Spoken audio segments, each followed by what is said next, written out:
There's a book, almost no one knows about it. It's not sold in stores, it's not advertised, but those who've found it often say their lives were never the same, because this book doesn't just talk about money, it changes the way money behaves around you. It reveals something most people will never understand. Wealth is not a number, it's a frequency. And unless you know how to tune into it, you'll spend your life chasing something that was meant to chase you. Inside these pages are stories, strange, symbolic, almost mythical, that carry encrypted truths. Truths about energy, belief, scarcity, and the magnetic field around your. Just stay with me, because by the end of this video, you'll never look at money or yourself the same way again. Gold is not found, it is summoned. Let's begin with a radical shift in perception. Not motivational, not metaphorical, literal. Wealth is not money. It's not numbers. It's not paper or pixels or plastic cards. Wealth is a field, an invisible, intelligent force. A form of energy that bends itself around your internal frequency like gravity curves around mass. You've probably been taught that money is earned through effort, strategy, and hard work. But the book we're exploring suggests something far more disorienting and far more powerful. Wealth does not respond to action, it responds to alignment. In the very first pages, it dismantles everything we think we know, not by instruction, but through parable, mythical, symbolic stories that seem simple until you realize they're spells designed to change your perception of reality. Take the story of Elias, the baker. He wakes up before dawn, covered in flour, kneading and sweating, always exhausted, but always broke. He prays for wealth, he begs for help, until one night he meets a blind mystic who gives him a single line. You count coins like you count your fears, but gold comes to those who count their blessings. At first, Elias dismisses it. Just poetry, worthless. But the next day, something strange happens. He starts feeling lighter. He smiles as he bakes. He offers his bread freely. And by week's end, customers begin lining up at dawn, not for his bread, but for his energy. This isn't a fable about business strategy. It's a lesson about resonance. You are a transmitter, constantly broadcasting invisible signals: fear, lack, guilt, shame. Those frequencies repel wealth like opposite magnets, but presence, trust, gratitude, and joy, those frequencies summon it. You see, we've been taught to chase money, but what if money is actually alive, conscious in its own strange way, and it doesn't respond to chasing? In fact, the harder you chase it, the faster it runs, because the act of chasing is an admission that you are separate from it, that you don't already carry it inside you. This book never opens with formulas or financial hacks. It begins with this warning. If you believe money is outside of you, you have already locked the vault. The first law of energetic wealth is this: you do not attract what you want, you attract what you are. This is not esoteric fluff. It's a pattern that can be felt in nature, in quantum physics, in magnetic resonance. Bees do not work to find flowers. They simply exist in a field where pollen flows to them effortlessly. And the more harmonious their vibration, the more abundant their environment becomes. Now imagine your mind as the flower and money as the bee. Is your mental field attracting or repelling wealth? Every anxious thought, every guilty belief, every subconscious rejection of wealth sends out a repulsive frequency. And here's the paradox. You might be doing everything right externally, working hard, staying disciplined, learning skills. But if your energetic broadcast says, "I'm not worthy," wealth turns away without knocking. This is why so many people are stuck in loops of endless striving, because energetically they're pushing against the very thing they claim to desire. And until that internal script changes, nothing outside ever truly does. So the first key the book offers is not practical, but spiritual. Reclaim your frequency. Understand that wealth is not a finish line, it's a field. and you're always either tuned into it or lost in static. The energy of wealth is already around you, like radio waves filling the air, but unless you tune your internal dial to the right station, you'll never hear the music. And the dial, that's your thoughts, your emotional patterns, your beliefs about what you deserve and what's possible. The truth is simple and dangerous. Wealth is already here, but it won't enter a mind at war with itself. What you feel consistently becomes your world. The book doesn't try to convince you with science or charts. It goes deeper. It speaks to the place within you that already knows. Reality bends to emotion. It listens to vibration. You are not creating your life with your thoughts alone. You're shaping it with your state of being. And the most magnetic people, the ones wealth seems to follow effortlessly, aren't necessarily smarter, luckier, or more connected. They're attuned, not perfect, not fearless, but vibrationally aligned with abundance. And that alignment has nothing to do with how much is in their bank account. It begins long before the money shows up. Let's go to the story of Hamid, the merchant. In his village, Hamid was known for his discipline. He woke early, kept impeccable records, followed every rule of trade. But no matter how hard he worked, wealth always slipped through his fingers.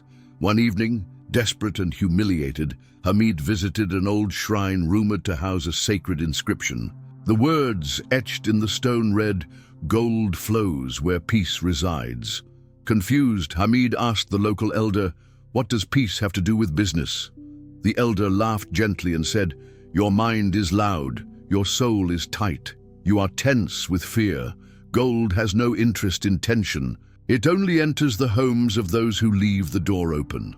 That night, Hamid did nothing, no trading, no planning. He simply sat, watched the stars, breathed, released. Within a week, his clients returned. A new trade partner arrived. Debt began to dissolve, not through action, but through ease. This parable is not fantasy. It's code. It reveals a fundamental truth about energy. When you operate from fear, you're vibrating scarcity. When you operate from trust, you're vibrating wealth. Fear whispers, "There's not enough." Trust whispers, "It's already on its way." So here's the hidden mechanism. Every emotion has a frequency. Every belief sends out a wave. And the universe doesn't respond to what you say you want. It responds to what you consistently feel. This is why the book emphasizes stillness, meditation, and visualization, not as rituals to manifest wealth, but as tools to retune your signal. You don't visualize to convince the universe. You visualize to convince yourself, to embody the reality you're asking for until your nervous system accepts it as true. And once you feel it as true, reality follows. In another parable, Ming the fisherman dreams every night of catching a silver-scaled fish said to grant abundance. But each morning, he wakes and casts his net into shallow waters, repeating the same patterns, expecting different results. One morning, in frustration, he throws his net into deeper, darker waters. He doesn't expect much, but something feels different inside him, quiet, detached, curious, and there it is, the silver fish. Not because he tried harder, but because he finally aligned with what he truly believed he could receive. The book says, "The net of the mind must be cast into the deep. Only there will you find what your soul already knows is yours." So ask yourself, are you chasing money while vibrating fear? Are you repeating affirmations while your body still tightens with guilt? Are you meditating on abundance, but worrying about bills right after? Because these are mixed signals and energy doesn't respond to confusion, it responds to coherence. That's why one aligned minute is worth more than a year of forced action. That's why silence, real inner silence, is sometimes the loudest call for wealth. The next time you feel anxious about money, don't force a solution. Pause, breathe, listen to the emotion beneath the thought, and ask, what signal am I broadcasting right now? You don't need to force abundance to arrive. You need to become a space where it feels safe to land, because wealth, like water, always flows to the open channel. The question is, are you open or are you vibrating? Resistance disguised as effort? What you fear will vanish when you stop believing in its shadow. There's a story in the book that most readers remember long after they close its pages, not because it's dramatic, but because it's uncomfortably familiar. The tale of King Amun ruled a fertile land. Rain came in generous rhythms. Trees bore fruit year-round. Rivers sparkled with abundance, yet the king was haunted. He feared a day when the bounty might end. He feared drought, famine, theft, invasion. So he built massive vaults, hired guards, ordered the people to harvest more than they needed, and store it, just in case. Seasons passed, but the fruit in storage began to rot. The river, once vibrant, grew sluggish from over-diversion. People, once joyful, began to hoard and distrust and panic. One day, an old woman arrived at court and offered the king a single sentence: "Your fear of scarcity has created it." At first he raged, then wept, then saw. This is how the illusion works. It begins as a whisper. What if there's not enough? And that whisper becomes a lens, filtering every experience, every choice, every action. But here's the truth the book keeps repeating in quiet, poetic tones. The universe is not stingy. It's cyclical. Look around. Trees don't grow one leaf and stop. The ocean doesn't produce one wave and retreat. Your lungs breathe in and then out. Abundance, contraction, release, renewal. The illusion of scarcity exists not in nature, but in the mind that has been conditioned to fear. Scarcity isn't real, it's taught, handed down like a curse, generation to generation. Money doesn't grow on trees. Be careful or you'll lose it all. We can't afford that. Save for a rainy day. Rich people are greedy, and before you know it, wealth becomes something distant, heavy, and surrounded by guilt. The book describes it as a fog spell, a psychic haze that makes you forget the truth. You are already surrounded by more than enough, but the fog blinds you to the field. Let's return to the metaphor of energy. Scarcity is a frequency of fear, and like all frequencies, it tunes your perception. When you vibrate scarcity, you unconsciously filter your choices to match it. You see lack where there is potential. You sabotage opportunities because you're afraid they won't last. You shrink your vision because wanting more feels selfish or impossible. This is not philosophy. This is what your nervous system does when it's trapped in survival. And here's the irony. Even when abundance knocks, you might not open the door because fear locks it from the inside. Now let's contrast that with the wisdom of nature. Have you ever watched an apple tree?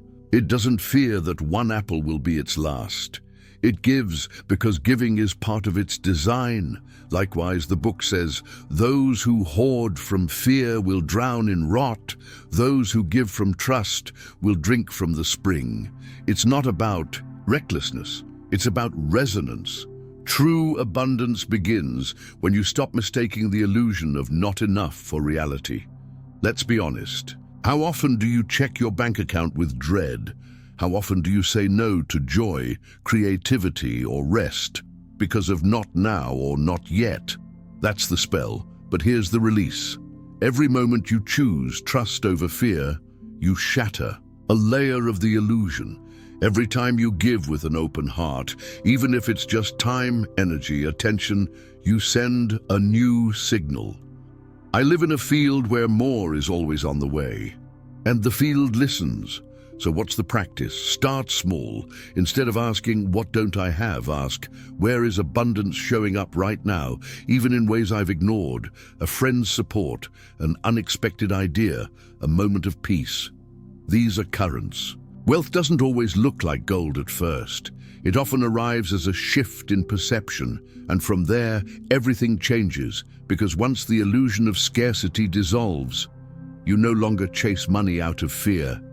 You become a source of wealth, simply by being aligned with the truth of abundance. The fog clears, and what was always there finally comes into view. You'll receive the key the moment you stop doubting the door exists. There's a deeper secret buried in this book, one most readers skip over at first because it sounds too simple to be powerful.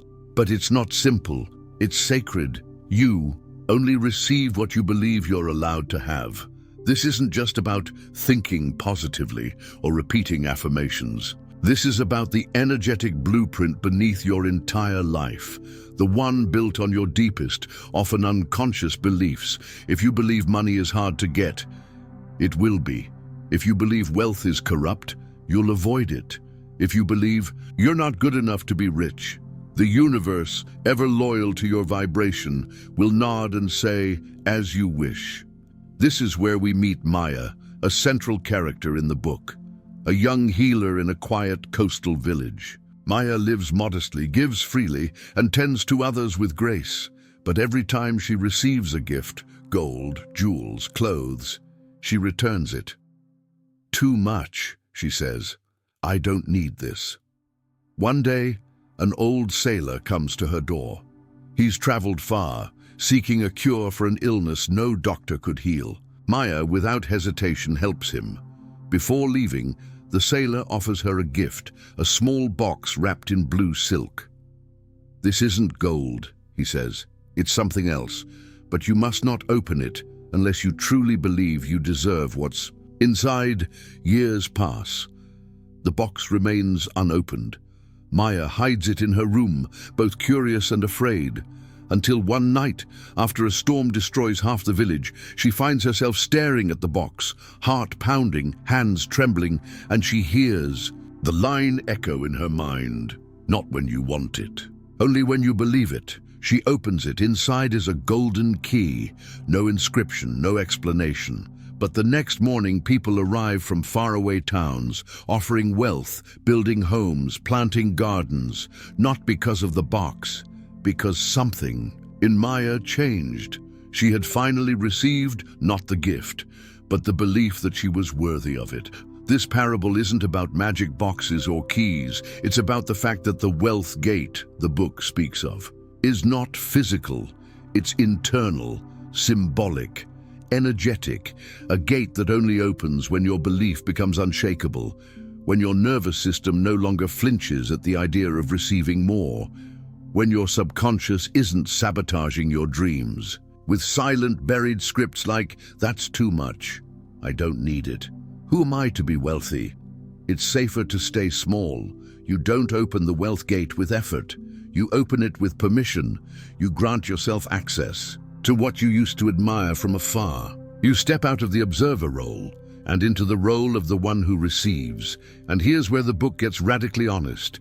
The gate is not locked, but it will not open for someone who stands in front of it, asking if they're enough. That line stings, because we've all stood there, at the threshold of a job, an opportunity, a relationship, an investment, and backed away. Not because it wasn't available, but because something in us whispered, "Not yet. Not ready, not me." But belief isn't passive. It's an energetic activation, a declaration to the universe that says, "I no longer argue for my limitations." And in response, the field shifts. New people arrive. New ideas download. Unexpected blessings emerge, not because you forced them, but because you became available for them. So ask yourself, where are you standing in front of a door with the key in your pocket? What belief, silent and invisible, is quietly rejecting the abundance you say you want? And are you ready to upgrade that belief, not just intellectually, but energetically? Because the moment you do, you'll see it was never the door that was locked. It was your self-permission that was missing. And now that you're aware of it, you're already halfway through. There is no vault to find, only one to remember. This is where the book shifts from teaching to unlocking, because all the metaphors, all the parables, all the mystic stories lead to this truth. The real vault isn't in a bank, it's in your consciousness, not your surface thoughts, those flickering day-to-day reactions, but the deep architecture of your inner world. The vault is the combination of your beliefs, your emotional imprints, your self-image, and the quiet expectations you carry when no one's watching. The final parable tells of a boy named Kavi.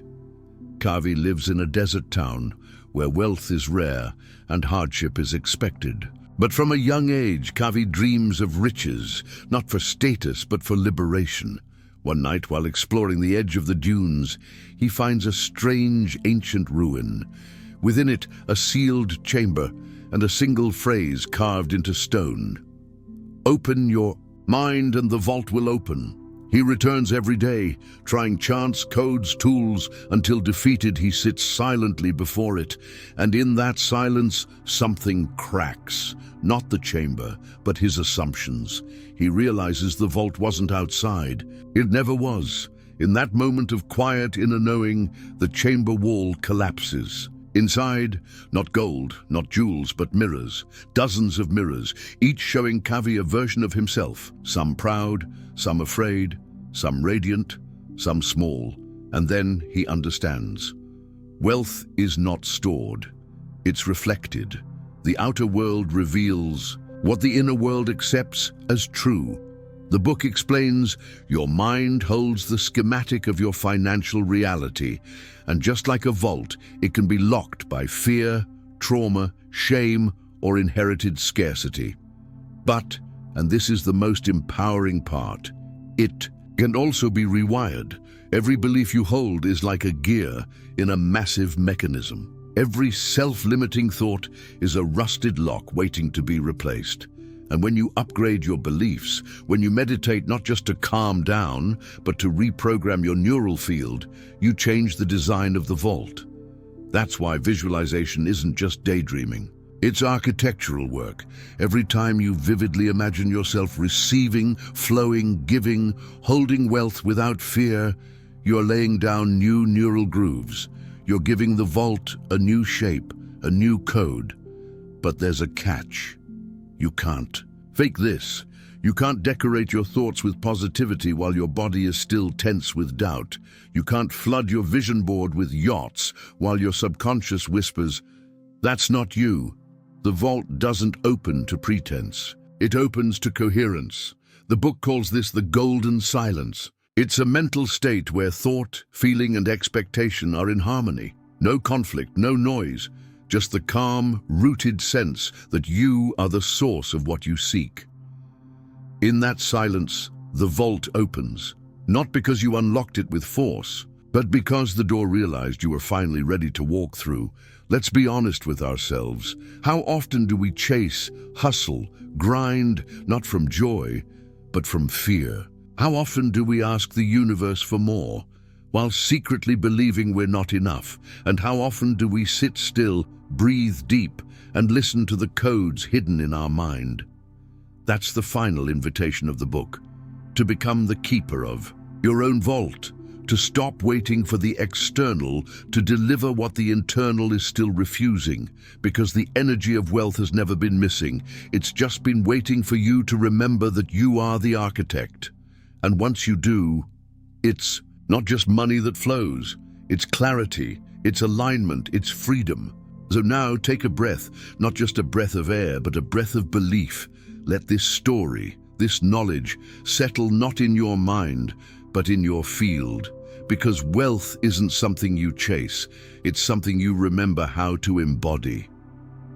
And if this message resonated with you, if it stirred something deep in your memory or unlocked a new way of seeing your reality, don't keep it to yourself. You're not here by accident. There are more videos on this channel right now, each one designed to open another door, activate another frequency, and help you reclaim what's always been yours, like this video to help spread the message. Subscribe so you don't miss the next chapter in your awakening.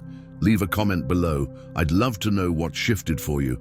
And most importantly, share this video with someone you care about, a friend, a loved one, a seeker who's ready to remember the truth, because wealth, like wisdom, grows when it's shared, and you never know. This might be the exact moment someone else needed to start opening their own vault.